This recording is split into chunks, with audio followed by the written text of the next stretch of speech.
Hello and welcome to our next lesson in honors chemistry on equilibrium, in which we're going to talk about actually determining the equilibrium constant, the expression, and getting the actual equilibrium constant value, and then relating concentrations to something called Q, which we'll get to in a little while. In 1A here, we have a reaction, and this reaction is actually the reverse of the reaction we saw before, where we are starting with our 2 and I need my pen on, our 2NO2, and we're going to make as a product our N2O4. And so we've got these three experiments in which we take our initial concentration of the reactants and make some products. Or in reaction number 3, we go the other way, we take some products and we make some reactants. And either way, we get these equilibrium concentrations of the products and the reactants. And so far, we've been saying that we take the ratio of the products to the reactants to get the equilibrium constant. Something called the constant should be constant. And if you do take the ratio of the NO2 to the N2O4, you find that that's not the case. If we do take those ratios, we get 0.081, 0.115, and 0.145. So what's going on here? So what's going on is that we haven't taken into account the exponents in terms of the stoichiometry. So remember that we said that the rate of the forward direction for this particular reaction would be the K sub F times the concentration of the NO2, but we'd need that square in there. And so when we say that the concentration, that the equilibrium constant is going to be the concentration of the products divided by the reactants, we're missing something. So suppose we have this generic equation. I like these generic equations because they make everything a little more general. So suppose we have this reaction. We have coefficient A on big A, so A of A substance, and we're going to react that with B of B, and that's going to be in equilibrium. That should be an arrow. There shouldn't be a barb there.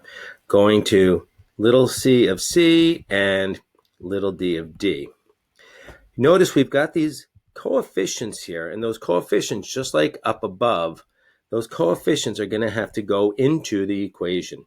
And so for the products, we're going to write the concentration of C to the power of its coefficient times the concentration of D to the power of its coefficient divided by the concentration of A to the power of its coefficient times the concentration of B to the power of its coefficient.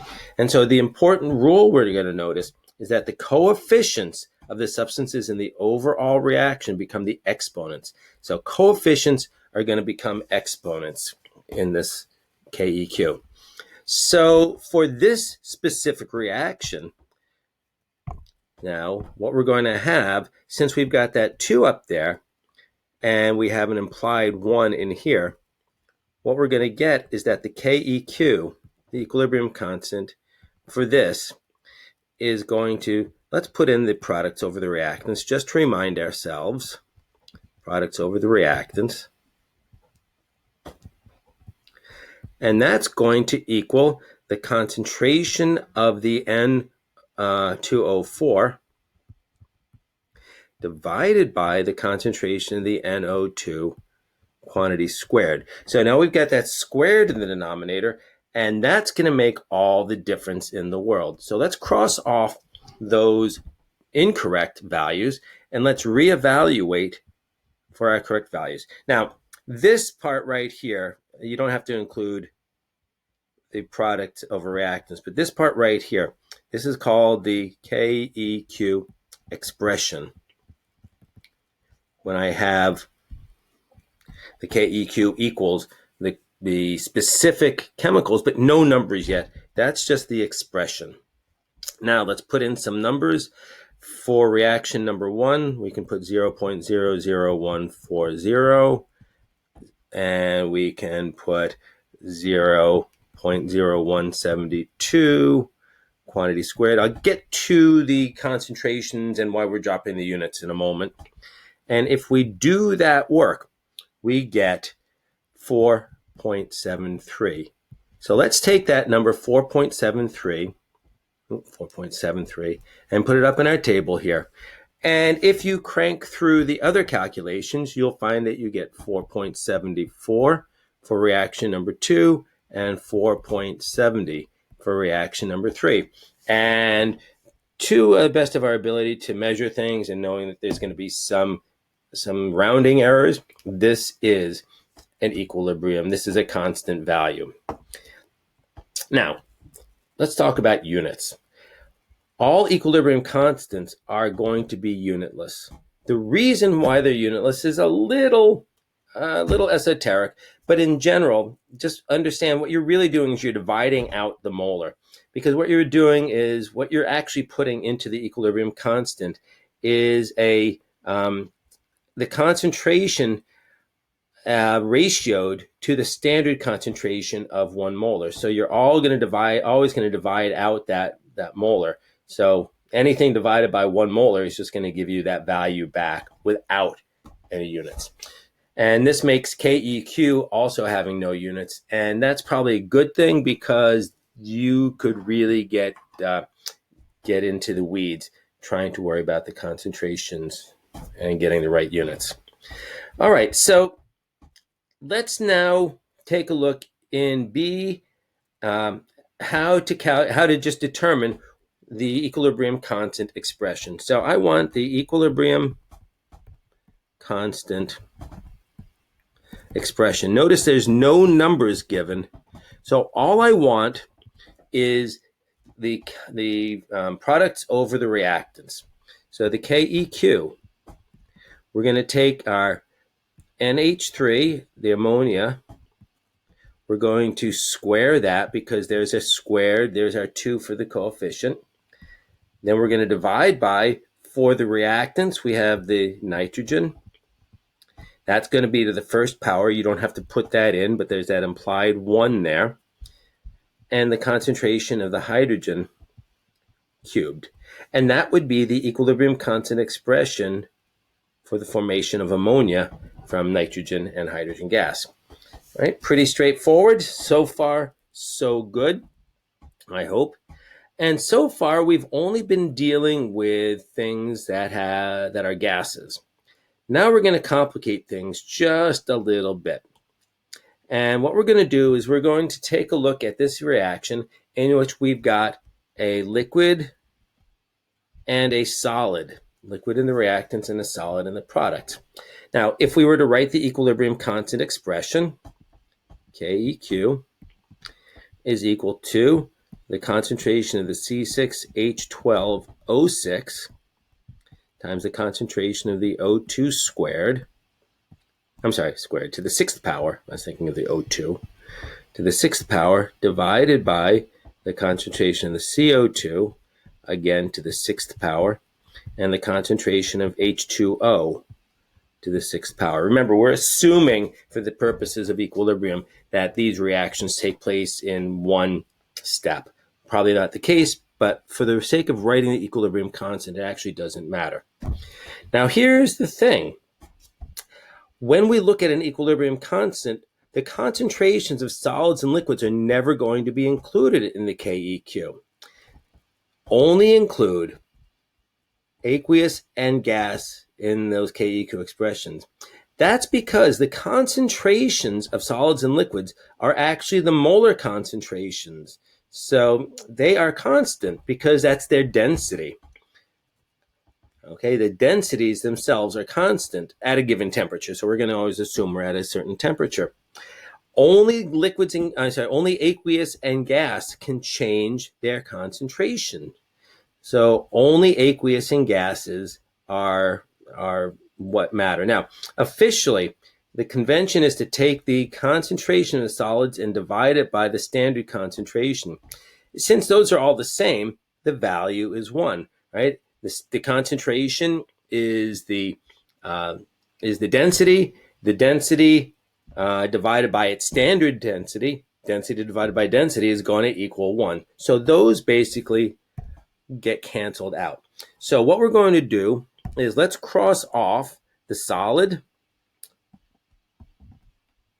and the liquid, and let's rewrite our Keq expression to just include the gas, O2 gas on the right, and the CO2 gas on the left. And this is going to be our equilibrium constant expression for this mixed reaction. In letter D, we have a similar situation in which we have a solid in the reactant and we have a liquid in the product. Now, we do have a mixed situation where we've got aqueous, and gas. That's okay. You can mix these guys as long as we're always using concentration. That's fine. And you can get the concentration of a gas, moles per liter. It's pretty easy to do that. And so the equilibrium constant expression is just going to include the H plus, the Ca2 plus, and the carbon dioxide. So the Keq equals the concentration of the calcium ion times the concentration of the CO2. Notice there's ones there, so we don't worry about any exponents. But now the hydrogen ion, H plus, does need the exponent to go to to come from the coefficient, and so we have H plus, the concentration squared. So remember, we're always going to eliminate those solids and liquids. In letter E, we have an unusual situation in which in the reactant, we only have a solid. So what do? Well, you don't need to worry about it. The denominator now is just going to be 1. That's something you have to think about, is that, so now we're going to have the quantity, the Ag plus squared times, that's oxalate, C2O4 2 minus. Now I could put this over 1. If I put this over 1, that's the same thing as just that number by itself. So we usually don't have that 1 in there because we don't need it. And so this expression would be the equilibrium constant expression for this reaction. Now be careful. If you have all solids or liquids in the products, then your Keq is going to have to be 1 over the concentrations of the reactants, whatever that is. And we may run into a problem like that on the homework or later on. So once we've got this set up, we can now figure out, if we're given the equilibrium concentrations, what the equilibrium constant is. The first thing you do is always write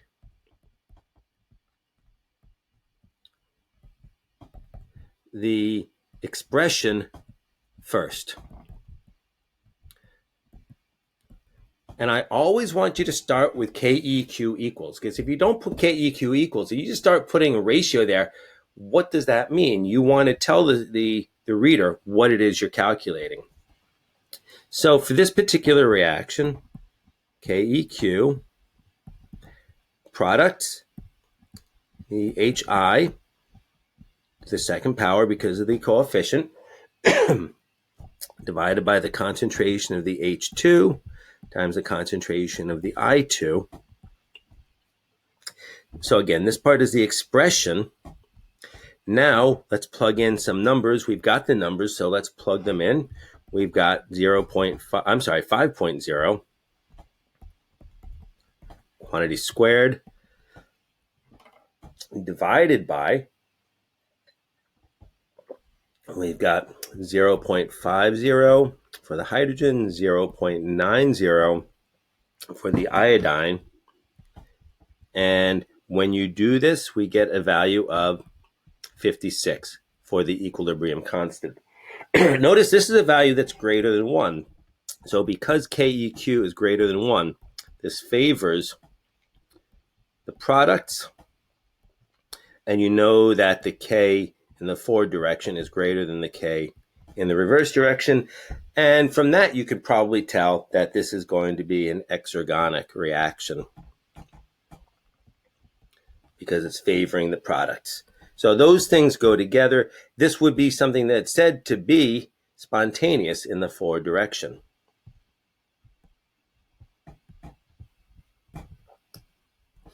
And so the delta G naught for this reaction should be less than, it should be negative. Now you can, in the homework, I'm going to ask you to turn this around and given a KEQ and every concentration except one, find that concentration that's missing. Again, it should be pretty easy to do, just some standard algebraic rearrangement. Because I want to move on to another very important concept. And that concept is this, something called Q. In other words, suppose you have a mixture of concentrations where you're not at equilibrium. So, or you don't know, not at or don't know if you're at equilibrium. And what you need to know is what direction is the reaction going to proceed in order to achieve equilibrium. Now, if you have all reactants or you have all products, you know what direction that reaction has to go. But if you don't, then you have to do this Q. So the difference is this. Equilibrium constant is the ratio of the products when you're at equilibrium. So you know you're at equilibrium. And so you don't have to worry about it. But the reaction quotient is what is called quotient. There's the Q, reaction quotient 2. It's like a test. It's the ratio of the products reactants where the system is not at equilibrium or you're not sure. And so you're going to do this test to find out what direction the reaction is going to go. So let's go to this reaction. And in order to do the reaction, to use the reaction quotient, you are going to need the equilibrium constant. So I'm going to give you my reaction. So we got 2NO2 gas in equilibrium with 2NO gas and O2 gas. And this has an equilibrium constant of 160, which means it is favorable in the forward direction. Delta G naught would be negative. So I then also give you some initial concentrations. Now, the thing about Q is this. Q is has the same form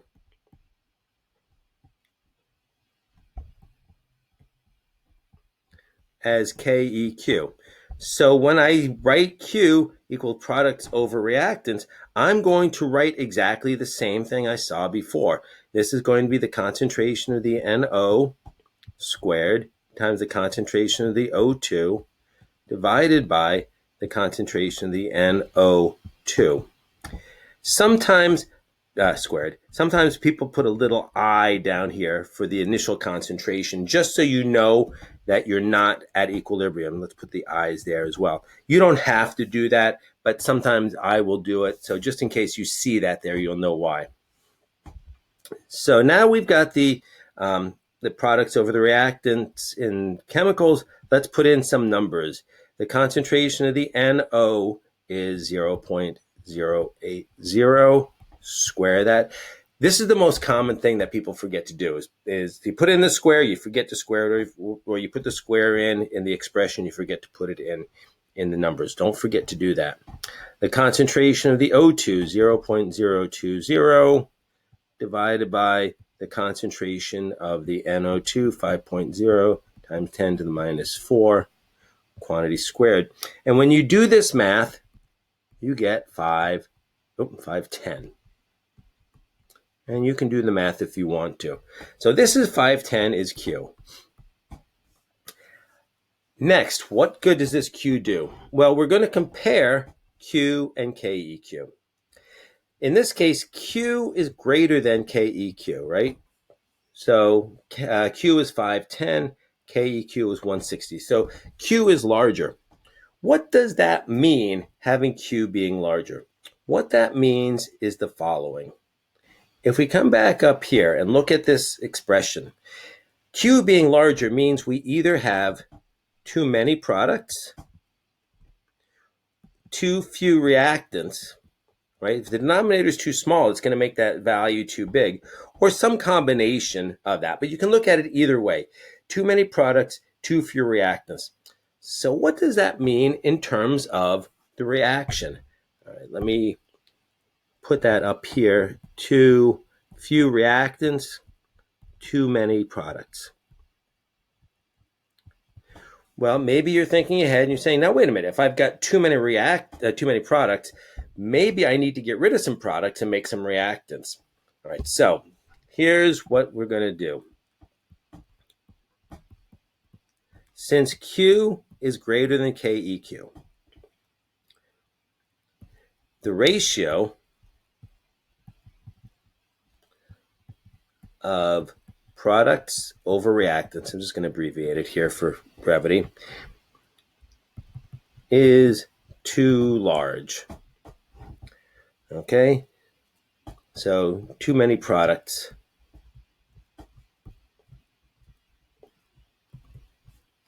compared with reactants.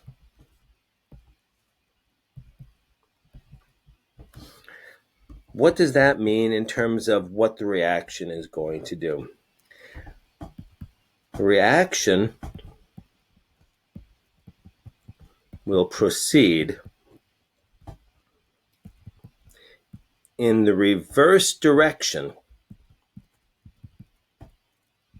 Now remember, both the forward direction and the reverse direction are occurring. So what's really happening now is that the reverse arrow is going to be really big, if you'll think about it that way for a moment. And the forward arrow, I don't want to do it the other way around. Sorry, the reverse arrow down here is really big and the forward arrow is really small. So we need to, the forward reaction is going to keep going on, but we are going to have the reverse reaction being a lot bigger.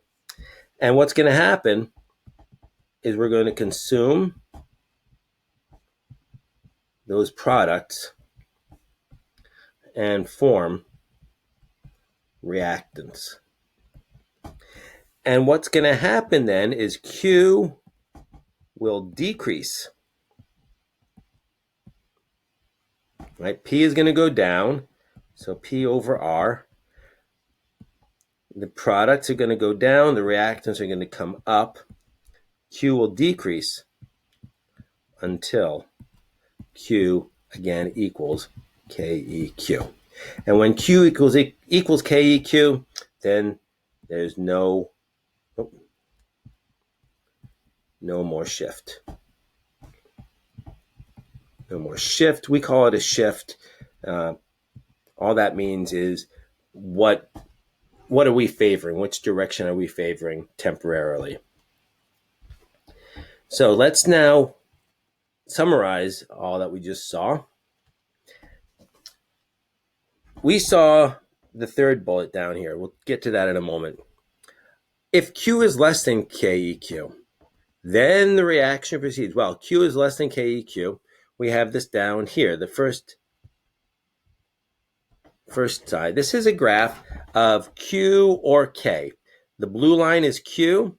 So here's our Q. The red line is our KEQ. Notice KEQ is constant, but Q changes according to the concentrations. To the left here, we have 100% reactants. So all reactants, no products. To the right, we have 100% products, and we have no reactants. And you can see obvious that when you have all products and no reactants, we have to move to the left. So we have to move to the left and come down this Q curve as we come towards equilibrium. If we have no reactants, we've got to move to the right, and so we'll come up the Q curve, moving towards that equilibrium spot. So if Q is less than K, so anywhere in this region, so where's Q equal to K? Q equals K right here. So when Q equals, if you have too few products, so too few products, we're going to keep going. We're going to keep moving to the right. until we get to Q equals K. So we're going to keep going until we get into this region Q equals K. And so you notice I have indicated that the forward arrow is bigger, just to indicate that we are moving, we are shifting towards the right to get to equilibrium. If Q equals K, the arrows are the same. We're right at K. There's no tendency to move in one direction or the other. And so this is our equilibrium situation. And if Q is greater than K, like we saw above, we have too many products. So too many products, we're going to move to the left until we get to that, until Q decreases and we get back down to K. So you can kind of think of the x-axis as being Q, and then that spot right there where we have this. So if we think of this as being Q, then where that line is, that corresponds to where Q equals K. All right, I hope this made sense to you, and the homework is going to be based on this, and we will see you next time in class.